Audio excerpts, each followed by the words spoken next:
አንቺ ንግግርሽ ሁሉ ስራሽ ሁሉ ነፍጠኛ ነው። አዎ ነፍጠኛ አይደለሁም። ነፍጥ ማለት ጠመንጃ ነው። ነፍጥ የጠመንጃው ስም ነው። አንጋቹ ሰው ነው። ነፍጥ እንዳትሉኝ፣ እኔ ጠመንጃ አይደለሁም፣ ግን ጠመንጃ ነው የምናነግበው የምናነግተው። አናደዱኝና ድርሰት ደረስኩ።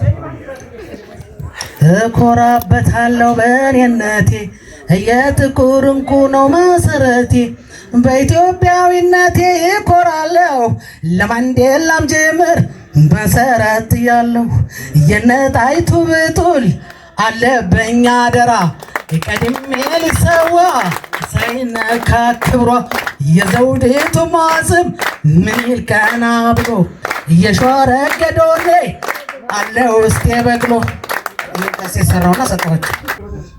እስቲ ፈልጉልኝ ያችን የቡልጋ ሴት እየተነበየችው ያኔ ፊደል አቦት እኔው ነገር ፈለግ ያንን ተጉለት ባይኔ የጀግና ቤት ነገሁ ጉድ ፈላብኝ እኔ አንተ እርሻ ስትወጣ ሚስትህ ለጉልጓሎ ጎረቤት ክንደቦ በት ለምናውሎ አይንህ ጠርጣሪ ነው ይጠብቃል ንብረት ቀልድ የለም እያለ በረስትና በሚስት ጎምላላይ ጎምላላይ ጎምላላይ ማንማናይ መሰረት የሆንከው ለፊደል ሰራዊት እባክህ ተመለስ። ሞት ከነን የልሙት ጭንቅላቱም ለእውቀት ሸንጦም ለነፍጥ ነው።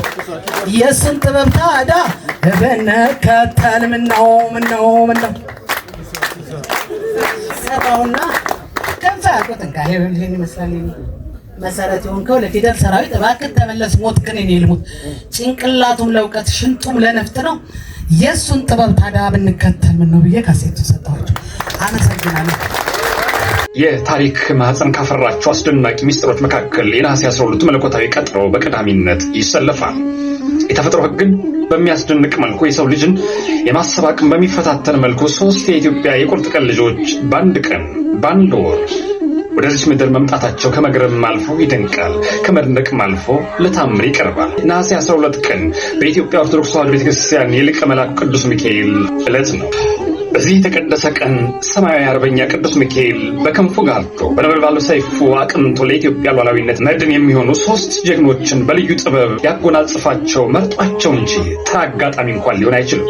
በ1832 ዓ.ም የትዕቢተኞች ራስ ምታት የዲፕሎማሲዋ ጥግ የሆነችው ብርሃነ ዘኢትዮጵያ እቴጌ ጣይቱ ብጡል ከቤጌ ምድር ደብረ ታቦር ላይ ተገኘች። የጣሊያንን መሰሪ የውል ሰነድ ቀዳ በመጣል የጥቁር ሕዝብን ክብር ያስከበረችው ጀግና ናት። በዚህ ዕለት ከ4 ዓመታት በኋላ የቅዱስ ሚካኤል ቀጠሮ እንጂ ተራ አጋጣሚ በማይመስል ሁኔታ በ1836 ዓ.ም የዘመናዊ ኢትዮጵያ ማዕዘን ጠራቢና የመላው የጥቁር ሕዝቦች ኩራት የሆነው ዳግማዊ አፄ ምኒልክ እንዲሁም የአድዋ ሥላሴን ጠላት አረከሰው ገበየው በሞቴ ግባና ቀድሰው ተብሎ የተገጠመለት የጦሩ ግንባር ነበልባል ፊታውራሪ ገበየው ተወለዱ። ይህ ድንቅ የታሪክ ገጠመኝ የኢትዮጵያ ነጻነት ጉዞ በወርቅ ቀለም ለመጻፍ በፈጣሪ የተዶለተ በቅዱስ ሚካኤል ተራዳይነት የተቃኘ ሰማያዊ ዝግጅት መሆኑን ያረጋገጠው የአድዋ የጦር አውድማ ነው። በአድዋ ተራሮች ላይ የነሐሴ 12 ፍሬዎች በጋራ ሲቆሙ ታሪክ አዲስ ምዕራፍ ከፈተ። ግን ልብ ነበረን። ማማሰያ ያለሽ ማማሰያ፣ ዱላ ያለሽ ዱላ፣ ጥይት ያለሽ ጥይት ብሎ ሲል ከጅጅጋ በድሬዳዋ ስትከበን ነው ሁሉም ፓራ ኮማንዶ ሲመጣ ሚሊሻ ሲመጣ በልቼ ሳይሆን በ3 ብር ከ25 ሰርቻለሁ ለዚች ሀገር። ጦሩ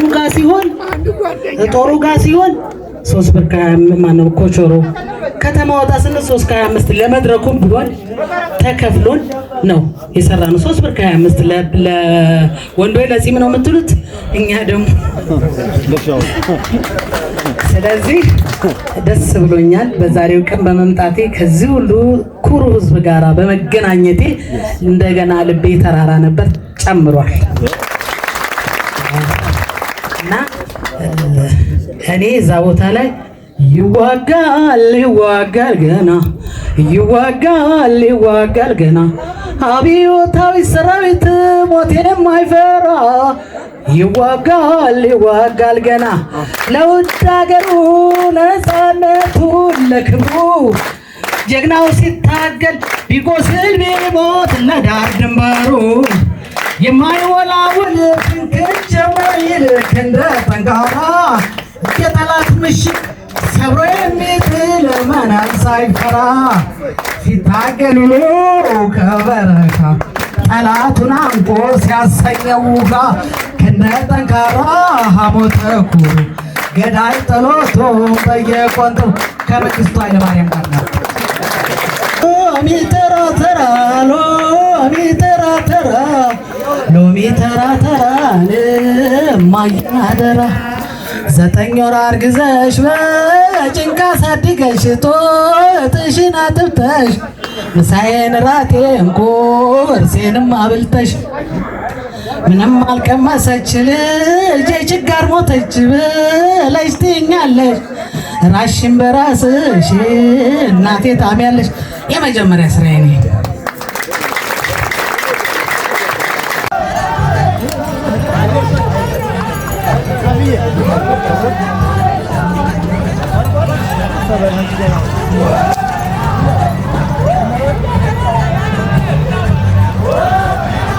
አፄ ምኒልክ በብልሃትና በእርጋታ የመላውን የኢትዮጵያ ጦር ሲያስተባብሩ ሲመሩ እቴጌ ጣይቱ ጦሩን በስንቅ በውሃ በሞራል እየደገፉ ከመጋረጃው ጀርባ ያለውን የጥላት የፖለቲካ ሴራ ሲያከሹ አውራሪ ገበየው ደግሞ ደረቱን ለጥይት ሰጥቶ የጥላትን ምሽግ በመሰንጠቅ የኢትዮጵያን ሉዓላዊነት በደሙ አትሟል። የቅዱስ ሚካኤል ሰይፍ ከፊት እየቀደመ ጠላትን ሲያርበደብድ እኒህ የዕለቱ ጀግኖች ደግሞ በምድር ላይ ያለውን የሀገራቸውን ክብር አጽንተዋል። እኒህ ጀግኖች በአንድ የልደት ቀን መገናኘታቸው ብቻ ሳይሆን ለአንድ ዓላማ ለአንድ ሀገር ክብርና ሉዓላዊነት በአንድ ልብ መቆማቸው ለዛሬው ዘመን ትልቅ ትምህርት ነው። አዲሱ ትውልድ ከነሐሴ 12ቱ የልደት ሚስጥር ጥልቅ የሀገር ፍቅርና የረቀቀ ዲፕሎማሲያዊ ብልሃትን ለወገን ነፃነት ራስን አሳልፎ የመስጠት ታላቅነት ሊማር ይገባል። የአድዋን ድል የሰሩት እኒህ የኢትዮጵያ ባለውለታዎች የልደት ቀናቸው በተመሳሳይ ዕለት መዋሉ ሀገራችን ኢትዮጵያ በመለኮታዊ ጥበቃ ስር መሆኗን የሚያሳይ ሕያው ምስክር ነው። ክብራቸው፣ ጀግንነታቸውና በሰማያዊ ጥበብ የተዋጀ የአንድ ቀን የልደት አጋጣሚ ከትውልድ ወደ ትውልድ ሲዘከር ይኖራል። በቅዱስ ሚካኤል ክንፍ ስር አድገው ኢትዮጵያን ከውድቀት የታደጉ እነዚህ የነጻነት አባቶችና እናቶች ለዘላለም በታሪክ ሰማይ ላይ እንደ ደማቅ ኮከብ ሲያበሩ ይኖራሉ።